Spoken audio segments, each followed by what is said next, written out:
네, 안녕하세요.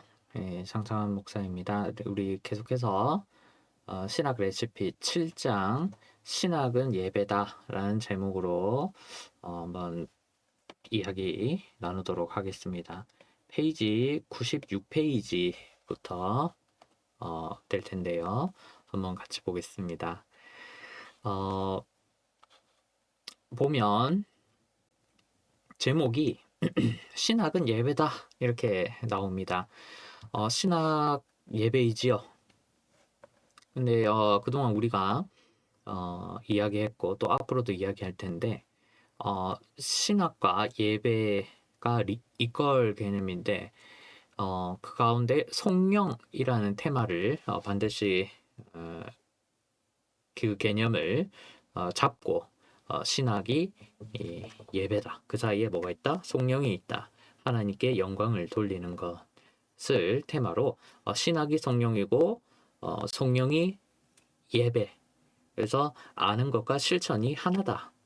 그래서 그 떨어질 수가 없다. 그리고 그것이 하나님께 영광을 향해 소급된다. 이런 그 연관 관계들을 계속 살펴봤고 이번 강에서 또 더 나누려고 합니다. 먼저 첫 시간으로 한번 보도록 할 텐데요. 페이지 97페이지 보도록 하겠습니다. 신학의 궁극적 목적은 하나님 찬양이다라고 되어 있습니다. 첫 번째 줄, 신학을 공부하기 전에 신학이나 신학함의 궁극적 목적을 분명히 해야 한다라고 되어 있는데요. 개혁교회의 근본 가치입니다. 다른 교회들은 또 다른 것을 테마로 여러 소재로 또 여러 논의들을 전개해 나가죠. 또 그것이 바뀔 때도 있고 뭐 시대에 따라서 그렇게 변화를 합니다. 근데 우리는 개혁교회이죠. 근본 가치가 다른 교회들과 구별이 됩니다. 그것이 바로 어, 성령입니다. 대표적인 예로 웨스터민스터 소교리 문답을 예로 드시는데요. 교수님이 일문항의 질문과 답변에 나오는 아름다운 고백이 있다. 인간의 궁극적인 목적이 뭐냐? 존재 이유가 뭐냐? 왜 만들어졌느냐? 하나님을 영화롭게 하고 영원토록 그를 즐거워하는 것이다. 라고 어, 되어 있습니다. 그것이 우리 개혁교회가 신학을 하는 인간을 어, 바라보는 또는 인간이 신학을 하는 함에 있어서 주요 명제라는 것이지요. 밑으로 내려가서 한 세 줄 내려가면 가운데쯤에 이 문단의 아래에서 세 번째 줄 신학에서는 하나님 찬양이 먼저고 학문적 토론은 부차적이다 이렇게 이야기를 합니다. 당연히 맞는 말이죠. 그러면서 이제 신학이 테올로기아, 테오로고스, 뭐 헬러어로도 지난번에 했지만 우리 한글 또는 뭐 한자로 뭐 어쨌든 번역을 하게 되는데 이 신학이라는 한자어를 어쨌든 번역해 보는 게 좀 도움이 될 것 같다. 왜 이렇게 번역을 했느냐? 그 의도를 추측해 봐야 된다라고 하면서 좀 풀이를 교수님이 하십니다. 밑에서 여섯 번째 줄 보면 신학이라는 한자어를 우리말로 번역해 보면 신학하는 자세를 가다듬는 데에 도움이 된다. 신학이라는 한자어는 하나님을 배우는 학문이라는 뜻이 있다라고 하며 그 밑에 줄에 여기서 배우다라는 동사의 목적어는 하나님이다. 신학은 하나님을 배우는 것이다. 그런데 우리는 종종 그 목적어를 잃어버리고 단지 배우는 것에만 골몰하는 경향이 있다. 목적을 상실한 채 배우는 데에만 골몰하다 보면 교만하고 독선적인 인간이 되기 십상이다. 라는 것이죠. 어, 아주 중요한 이야기를 합니다. 그렇죠? 목적어를 분명히 해야 그 주어가 그 어떤 행동을 함에 있어서 그 중심을 계속 잘 잡을 수 있죠. 밑에 예전은 신학에 앞선다라는 내용이 나옵니다. 이번에는 신학과 예전의 관계를 공부해 보겠습니다. 신학의 모태는 예전입니다. 예전이라 하면 리투르기아죠. 리투르기 그러니까 의식입니다. 의식, 의전 뭐 다양하게 근데 예배로 의식을 하는 것이 예전 뭐 그냥 편하게 그렇게 하죠. 뭐 그냥 편하게 생각하면 예배입니다. 대표적으로 교부 프로스페르가 이런 말을 남겼다고 합니다. 밑에 줄 보면 위에서 세 번째 문단에 예배의 법이 예전은 신앙의 법, 그러니까 신학에 앞선다 이런 말을 합니다. 교부가. 신학이 먼저 형성되고 예배가 드려진 것이 아니라는 거죠. 아랫줄에 보면 구체적으로 설명하자면 교부들이 삼위일체론을 먼저 정립하고 나서 그 삼위 하나님을 예배한 것이 아니다라고 이야기를 하죠. 삼위일체 교리는 본래 철학적, 형이상학적 사변과 논쟁으로 형성된 교리가 아니라 초기교회 성도들의 구원 경험에 뿌리를 둔 교리이다. 그러니까 먼저 경험을 하나님에 대해서 경험을 한 다음 이 삼위일체 교리가 만들어졌다. 이 핵심적인 말을 합니다. 교부부터 이런 이야기를 했다는 거죠. 삼위일체 교리가 요즘 우리 그냥 다루듯이 우리 일반적으로 다루듯이 그런 것이 아니라 먼저 경험을 하나님에 대해서 경험을 하고 그것을 정리하다 보니 삼위일체론이라는 것이 언제부터 초대교회부터 정립되었다라고 이야기합니다. 당연히 신앙의 근본이라는 거죠. 계속해서 보겠습니다. 하나님께서 성령의 능력 안에서 예수 그리스도를 통하여 우리에게 구원을 베풀어 주셨다는 것. 초기 교회의 이러한 구원 경험이 바로 삼위 하나님에 대한 신앙 고백을 낳았습니다. 라고 이야기합니다. 아래쪽 다음 이어지는 문단에서 좀 자세히 나옵니다. 읽어볼게요. 페이지 98페이지 하고 있지요. 삼위일체 교리는 초기 교회의 구원 경험에 뿌리 내리고 있다.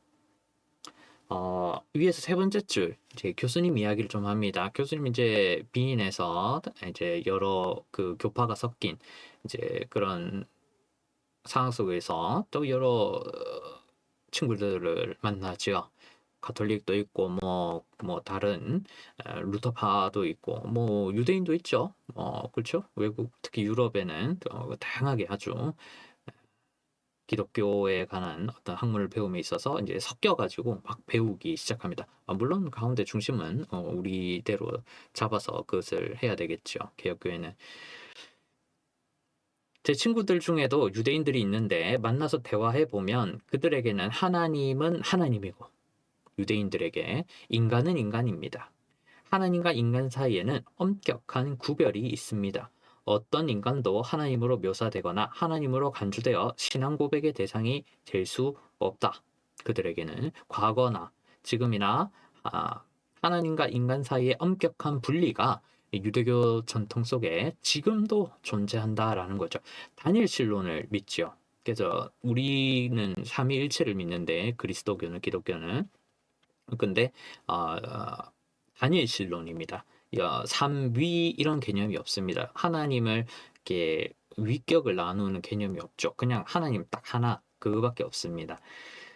나중에 또 좀 살펴볼 텐데 한국 교회에서 지금 여러 가지 그런 사안들을 좀 살펴볼 텐데 다음 시간에 하여튼 뭐 이게 유대교의 아주 전통적인 그러니까 하나님 신관입니다. 하나님 관점이죠. 단일 신론. 다음 단락. 초기 쭉 읽어보시면 되는데요. 일신론자인데 초기 교회 유대인 그리스도인들은 다음과 같은 질문을 할 수밖에 없었다라고 합니다. 그렇죠. 지금도 유대인들은 그 2000년 전에 그 전통을 계속 따라서 단일 신론을 다룹니다. 하나님에 대해서 단일 신론을 하죠. 단일 신론으로 하나님을 다루죠.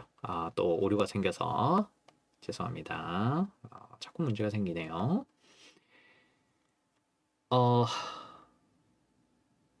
보겠습니다. 초기 교회 그리스도인들도 마찬가지로 이렇게 처음에 이제 단일신론적인 개념을 쫙 잡고 있었는데, 갑자기 그러니까 하나님이 신이 인간의 모습을 하고 있다? 이것에 대해서 질문을 할 수밖에 없었다라고 이야기합니다. 우리에게 구원을 베풀어 주신 이 예수는 누구인가? 조상과 부모들의 신앙과 가르침에 따르면 하나님만이 우리를 구원하신다고 했는데, 우리가 예수를 만나서 구원을 경험했으니 이걸 어떻게 받아들여야 될까라고 이렇게 하나님 아버지와 또 예수 사이에 어떤 이 관계를 어떻게 이해해야 할 것인가에 대한 질문이 생겼다라고 이야기합니다. 그냥 요거 페이지는 메모장 끄도록 하겠습니다. 말로 하도록 하겠습니다.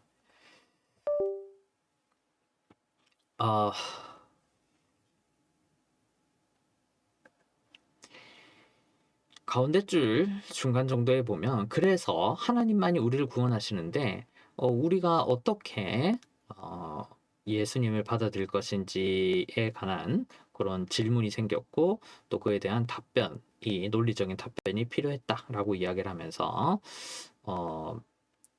이제 삼위일체론이 형성된 배경을 짚습니다.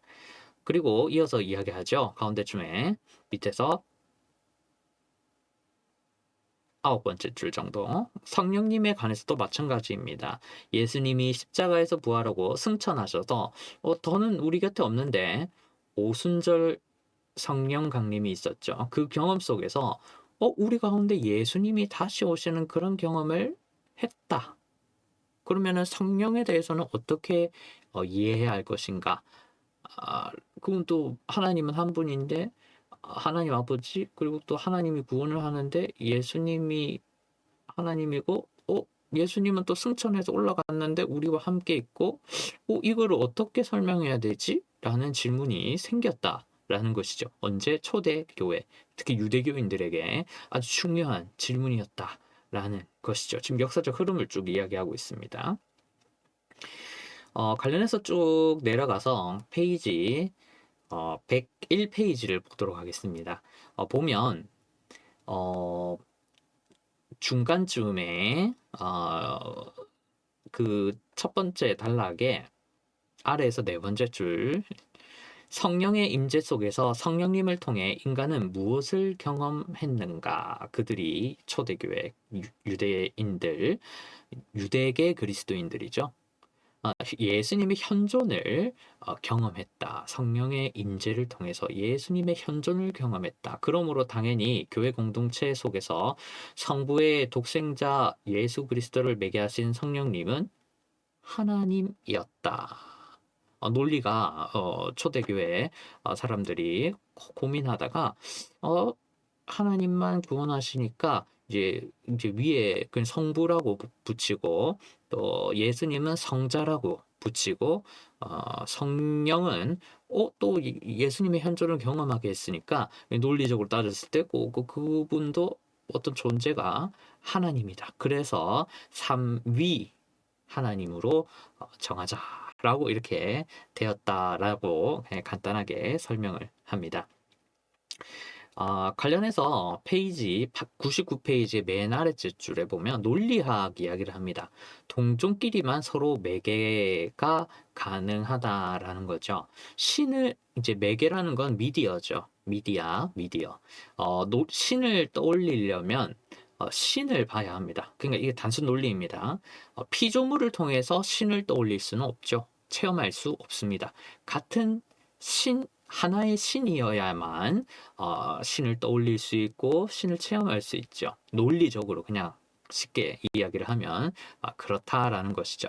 그래서 이 삼위일체 교리가 성립이 될 수 있다. 이 이야기를 역사적 흐름을 통해서 이야기합니다. 유대인들이 그렇게 설명을 할 수밖에 없었다. 101페이지 단락, 아래 단락의 첫 번째 줄에 보면, 이렇게 해서 초기 교회 안에서는 하나님 아버지께 찬양이 바쳐지고 예수님의 이름으로 세례가 베풀어지고 성령님의 임재를 구하면서 성만찬이 행해졌습니다. 그러면서 자연스럽게 삼위 하나님에 대한 예배가 시작되었다라고 이야기합니다. 그렇죠. 성만찬도 많이 이야기를 했었죠. 예수님의 명령입니다.